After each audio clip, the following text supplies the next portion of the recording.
We have a bunch of news stories from Star Trek Las Vegas, and it looks as though CBS and Viacom have finally kissed and made up. Let's pull it up.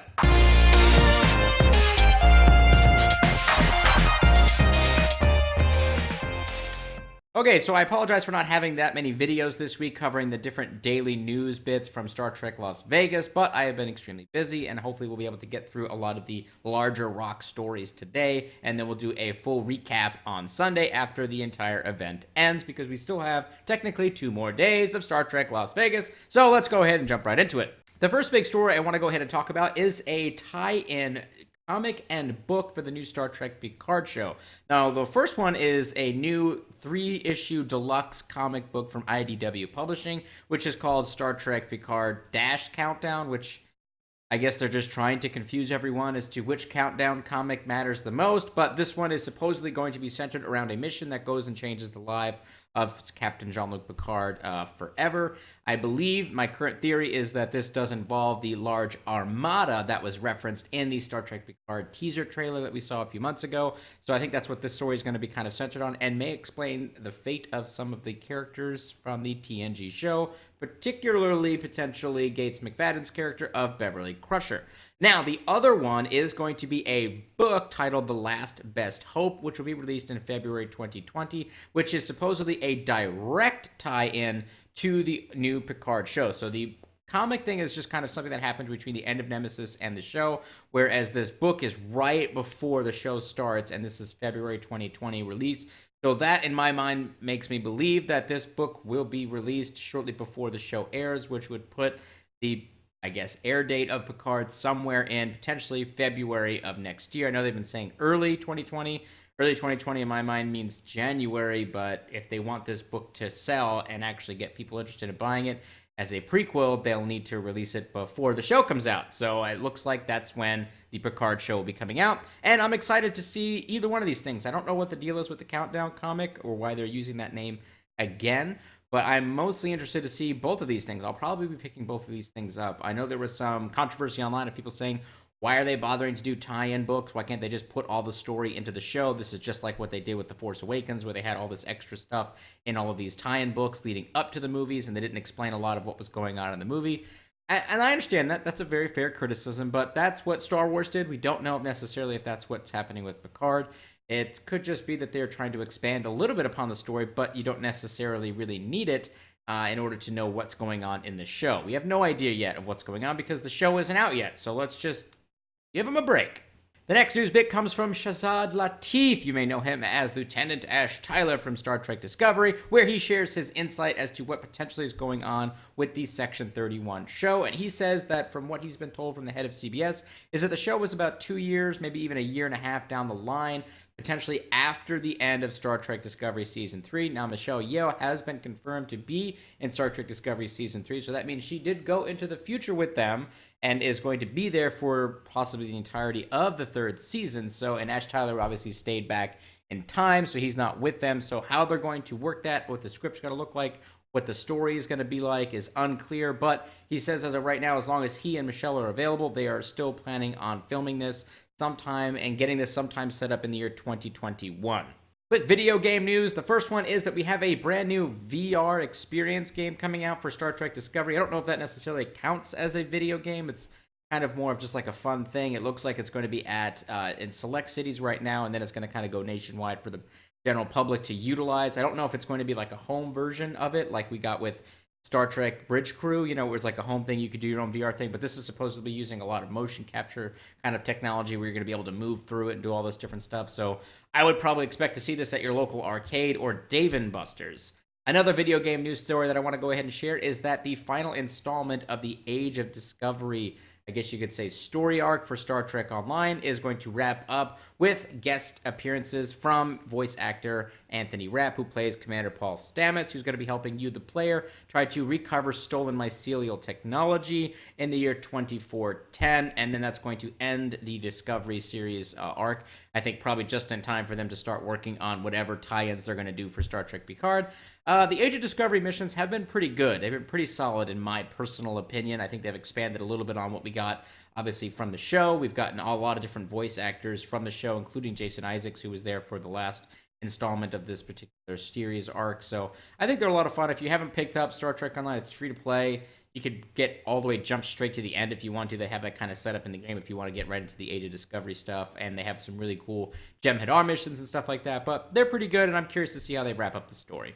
Next up, we have some tidbits from one of the Star Trek Las Vegas interviews with Brent Spiner, where he kind of goes a little bit into, I guess you could say, his character Data and how it's appearing in the show. A lot of people are theorizing now that either he's a vision that Picard is dealing with, he's fully back. My current theory is that he's actually on a holodeck, and that's what we see inside of the trailer at the end there, the little stinger piece at the trailer. But he had this to say when asked directly about his appearance in the show. He says, Data makes appearances in the show, I can say that, and Data is a story point in the season as well, but I'm not in every episode. I'm not a major character in the show. So that's interesting. If he's a holodeck program, I don't know if that would necessarily mean that maybe Picard's got him on like a little disc and he could plug him into any holodeck thing. Or if it is just a vision and he's just plagued with some kind of PTSD situation and he's visually seeing Data in different areas and stuff like that.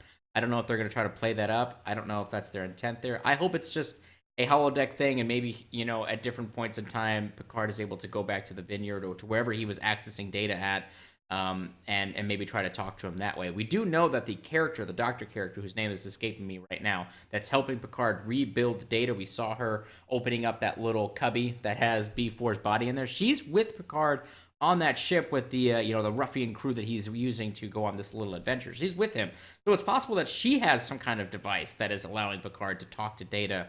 Maybe his mind has been downloaded into like some kind of core matrix, and he's able to jack into it Matrix style and talk to Data about different things and do that at different times. So I don't know if maybe I'm just throwing out different ideas, but it is interesting to note that he's going to be in more than one episode, but it's not necessarily in the way that we expect. Another little bit of news. I kind of reported on this a few weeks ago, I guess you could say, during another Earl Grey, when Jerry Ryan was tweeting at Robert Picardo about being in the new Picard show. She was like, hey, you should come on, and he was like, my lips are sealed, yada yada yada.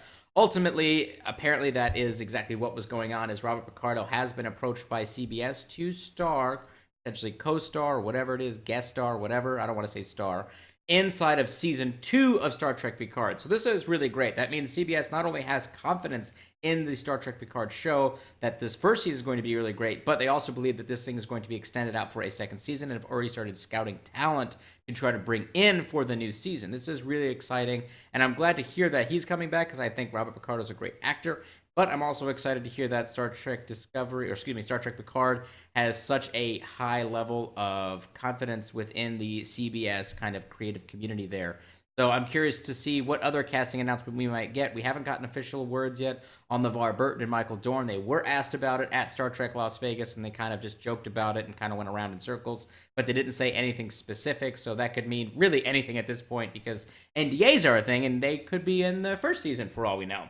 Another little fun kind of news bit. I don't think this is actually a story or that they were trying to allude things, but James Frain and Ethan Peck, who play Spock, and also Sarek, his father, who I think oddly look a lot alike, and I mentioned that when I was watching Star Trek Discovery Season 2. They look and act a lot alike, so it's actually really good on them. But they were on one of the panels for Star Trek Las Vegas, and somebody asked, hey, where the hell is Sybok? And Ethan Peck responded with, we know, but we can't tell you. And then James Frain said, there are snipers in the building. I don't think he's trying to imply some kind of story beat, some kind of surprise story beat, but I think they were just kind of having fun with that. And I think that was kind of just the perfect answer for that, which is that they're actors and they don't know the answer to that question. Another really exciting thing that happened with Star Trek Las Vegas is that we had Jason Isaacs, who played Captain Lorca, and Anson Mount, who played Captain Pike, on stage together, just chalking it up together. And these guys have they ooze chemistry. If you have the opportunity to go and check out a live cut of them chatting on stage, it's absolutely fun to watch them interact with each other and just recollect different things about Star Trek and their experiences there, and just